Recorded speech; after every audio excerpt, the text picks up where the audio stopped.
All right, so let's go ahead and get started with the introductory content. So again, this session is on automation grade grouping. We're going to talk about the recent changes to our grouping engine, the more recent updates and how they are improving the user experience within Rollbar. So this session is going to be a combination of release info and some educational material. It's not fully dedicated to user training like the last session, but the understanding of this grouping engine will help to build towards the longer narrative that we're establishing with Rollbar Academy.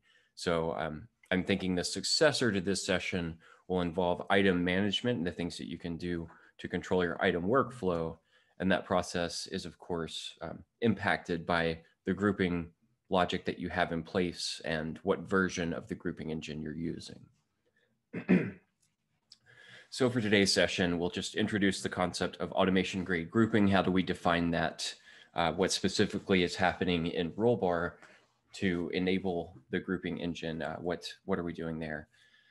Then we will compare the automation grade grouping, which is powered by machine learning, to the older version of grouping, which involves hard-coded rules, the conceptual differences between those, as well as some of the takeaways, the subjective experience differences between those.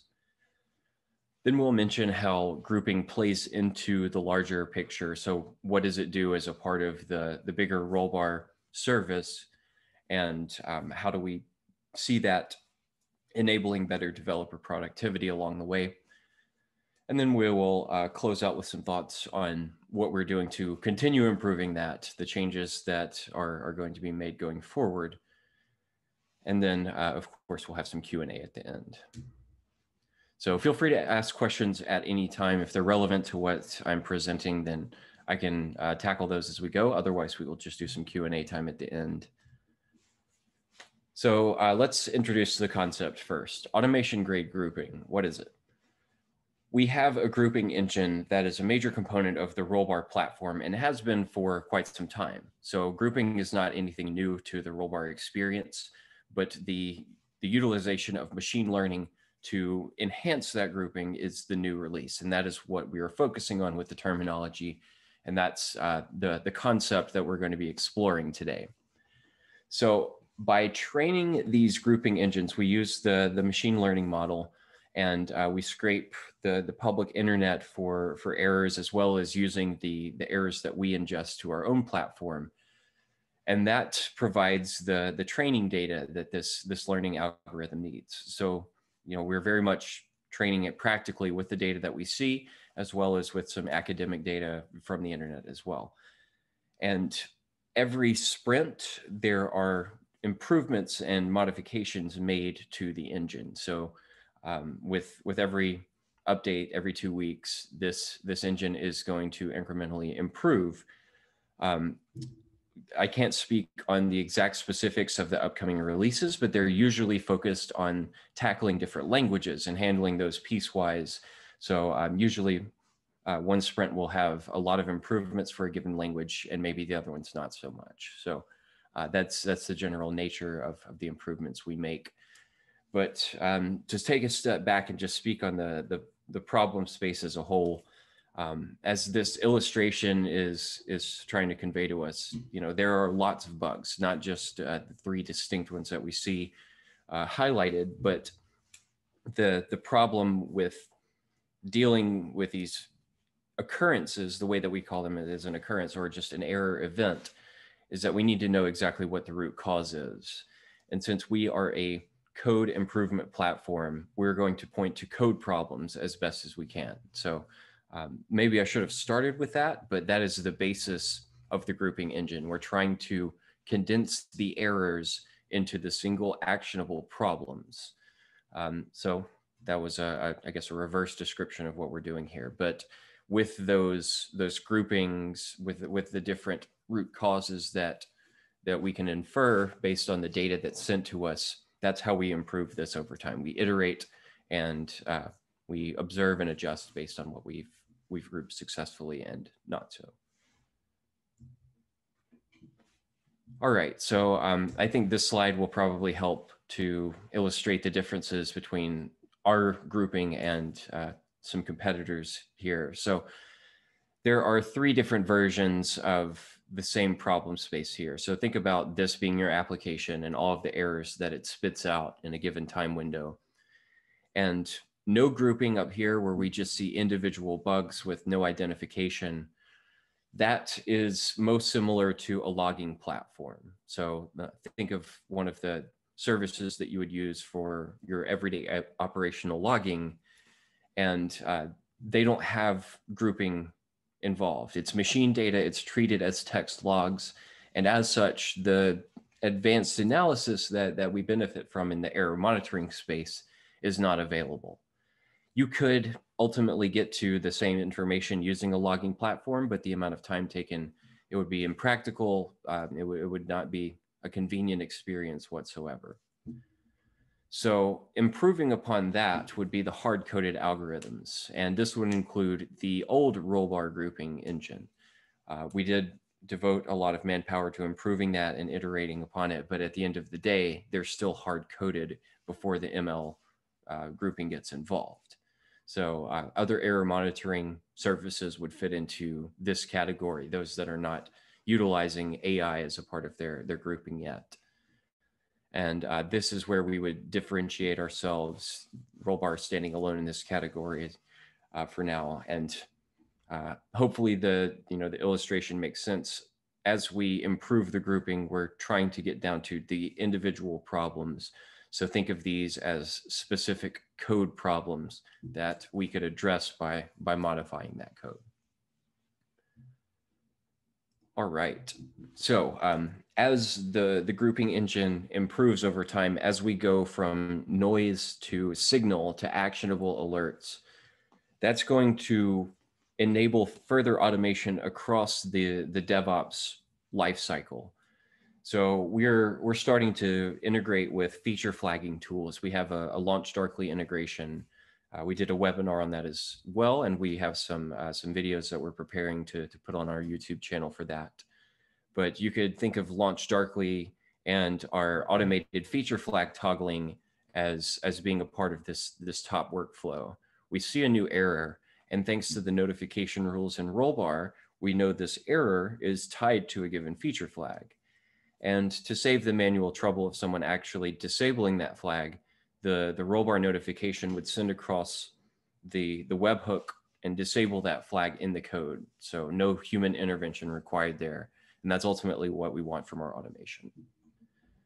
So the second one, tier 1 customers impacted. This again, mostly about the notification rules tied in.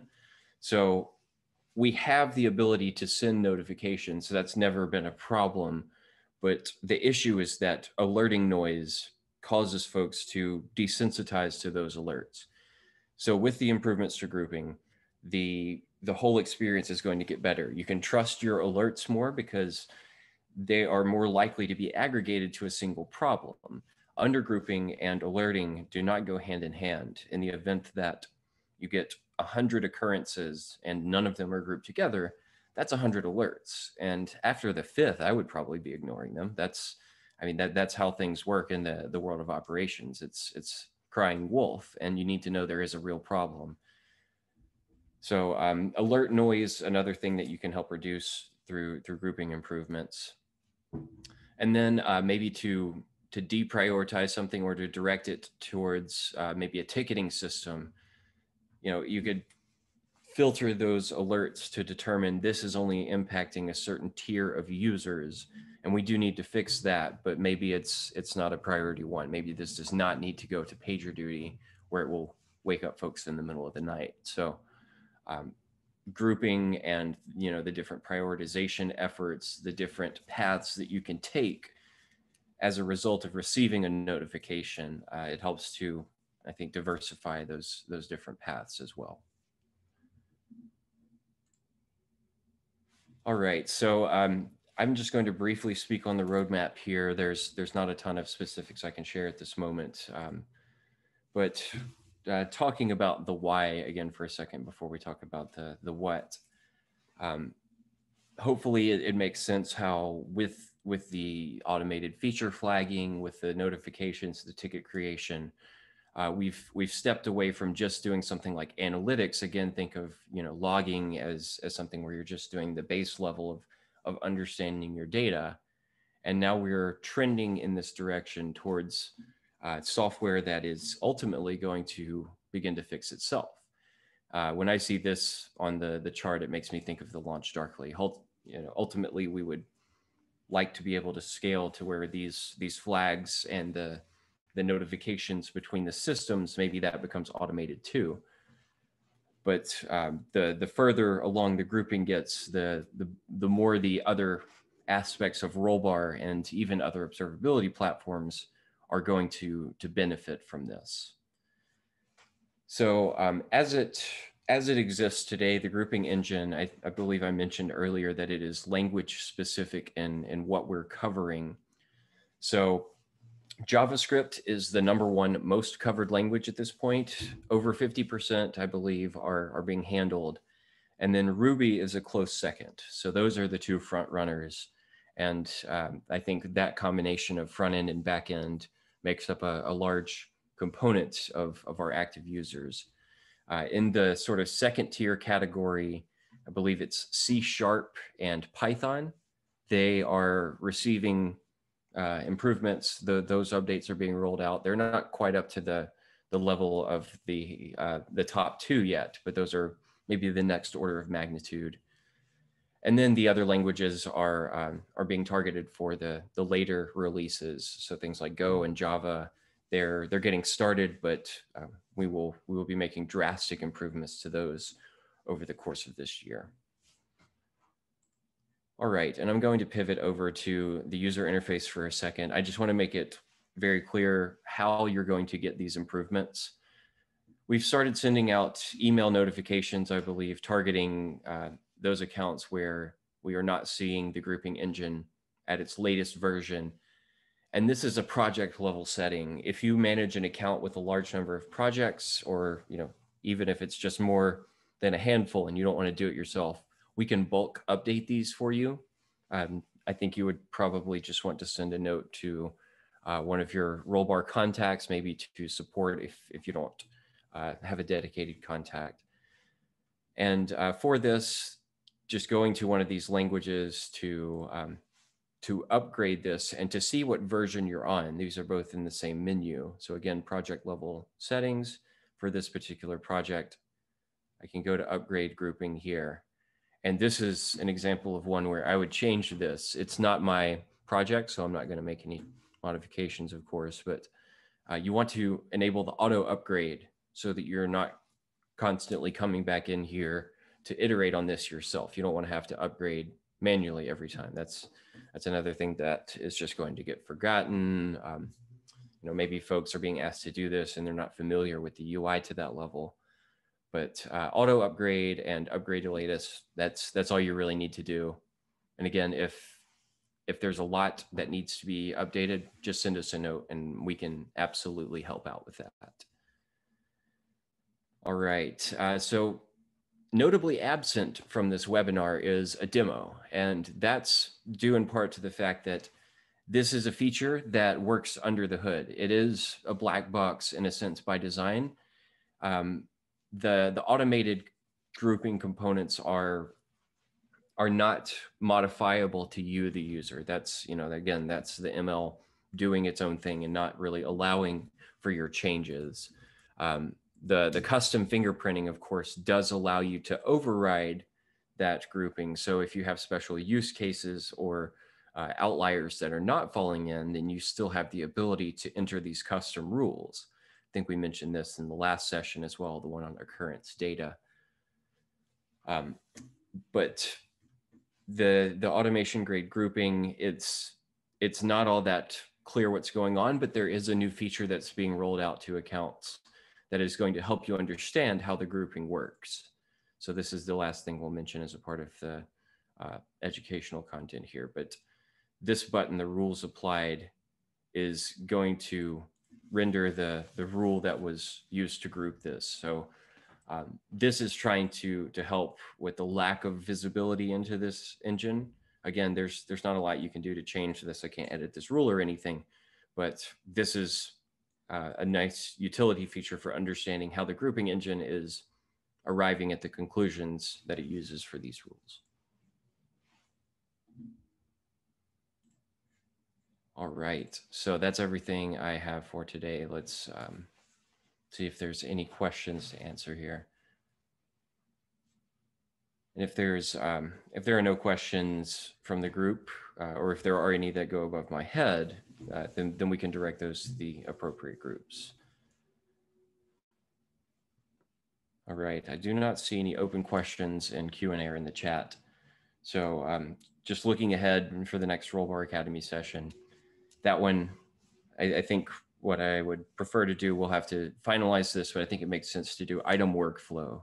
So all the things that you're going to do to manipulate the Rollbar items, how you can build them into your workflow, the best practices, the types of things that people have done effectively to help solve these problems quickly without having to spend a ton of time pouring through that data.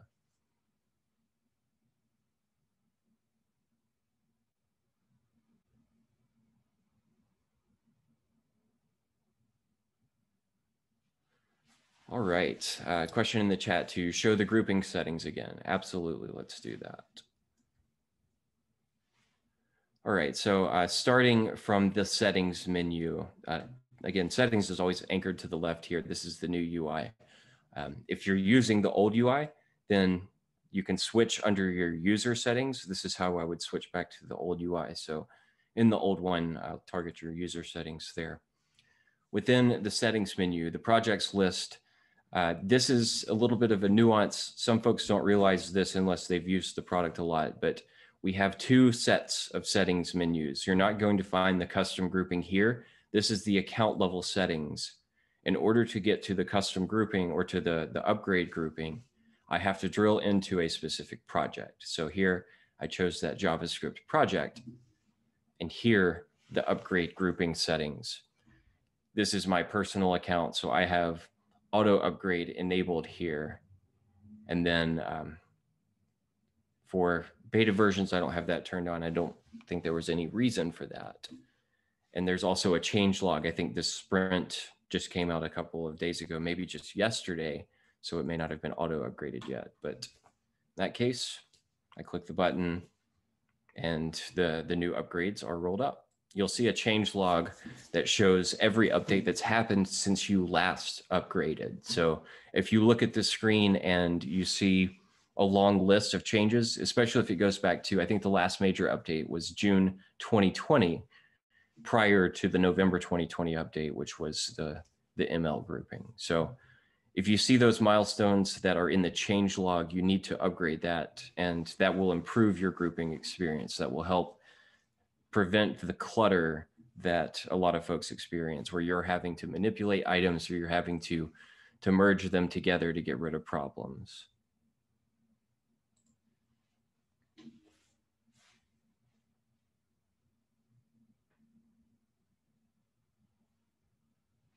All right, so any other questions? If not, we can wrap up early today.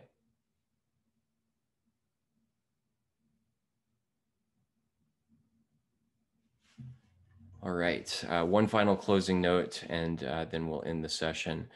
I think I may have mentioned this in the last one. I don't know how explicitly clear it is here, but custom fingerprints. This is your alternative to the automation grade grouping. So if the grouping engine is not working, if you're seeing undergrouping, if it's causing problems, then implementing these custom rules is how you override the default grouping engine behavior.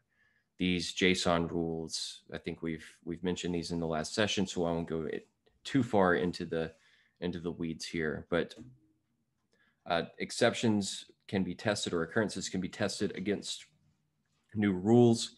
Rules are added to this text box, and this is evaluated in order. This list, it will go down from this rule to the next until it evaluates all of them against a given occurrence.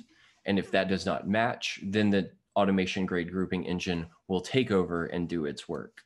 So custom fingerprints do, they supersede the automation grade grouping. That's by default. We assume that anything that's put in here is done so for a specific use case or specific problem that needs to be fixed.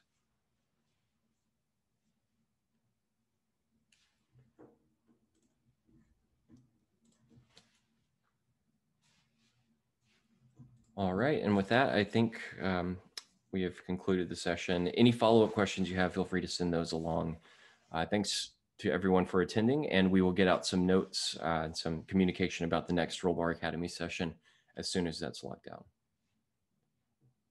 All right, thanks. Have a great day.